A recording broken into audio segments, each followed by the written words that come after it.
పవన్ కళ్యాణ్ అంటే నాకు చాలా ఇష్టం సార్. నేను అలాంటిది పాలిటిక్స్ కి వచ్చాక వాడంటే విరక్త పుడుతుంది సార్. ఎందుకంటే వాడు చెప్పిన హామీలు ఏవి చేయడం లేదు ఫస్ట్ ఆఫ్ ఆల్. అందుకని నాట్ ఇంట్రెస్ట్ సార్ అసలు. చాలా మంది జనాలందరూ కూడా ఇప్పుడు రోడ్లు వేయించడం కావచ్చు, లేకపోతే అన్నా క్యాంటీన్లు మళ్ళీ పునఃప్రారంభం కావచ్చు, పోలవరం కావచ్చు, సో ఇవన్నీ కూడా చేస్తున్నారు కదా. ఇప్పుడు ఈ రోజు నుంచి తల్లికి వందన పథకం కూడా అమల్లోకి తీసుకొస్తున్నారని చెప్పేసి, సో వీటన్నిటికీ ఏం చెప్తారు సార్? ఈ రోడ్లు అనేవి ఆల్రెడీ గత ప్రభుత్వంలో వేసినవి కంప్లీట్ ఇన్కంప్లీట్ గా ఉన్నాయి. ఇప్పుడు వీళ్ళు పూర్తి చేస్తున్నారు అంతే తప్ప వీళ్ళు కొత్తగా ఇచ్చిన రోడ్లు అయితే ఏమీ లేవు సార్.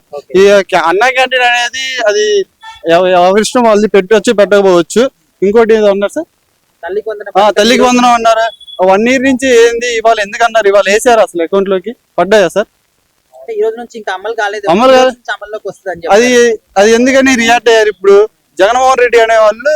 ఆయన ప్రజలకి దగ్గరికి వెళ్ళి వాళ్ళ బాధలు తెలుసుకోవడం వల్ల ఇప్పుడు రియాక్ట్ అవుతున్నారు. కానీ అదే జగన్మోహన్ రెడ్డి గారు రియాక్ట్ అవ్వకుంటే ఏం చేసేవాళ్ళు సార్?